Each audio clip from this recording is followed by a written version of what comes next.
провели. Например, связь абхазов с Египтом сегодня доказана учеными генетиками мирового уровня, потому что, изучив, сделав анализ фараонов, доказали, ребята, что 80% фараонов Древнего Египта, да, они по происхождению являются именно абхазами, а другая часть фараонов были вайнахами, то есть чеченского происхождения. На территории Месопотамии, где проживал древний народ шумеры, там тоже был процесс заселения этой территории абхазо-адыгами.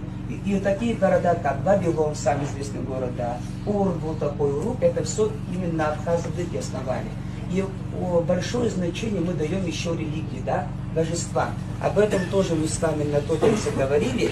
Вот если вам будет интересно, вы возьмете и сделаете анализ сравнительный шумерских богов и богов абхазских, вы увидите, что во время создания шумерских богов в основе лежали именно абхазские божества.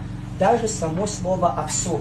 Мы с вами говорили, что страна Апсны не страна души переводится, да? Потому что вот как раз таки до землетрясения наводнения Черное море, ребята, было пресным. Уже после наводнения море становится черное соленым. Но когда данные жители данную территорию покидали, да, заселяли там Египет, Месопотамию, Турцию и так далее, они сохранили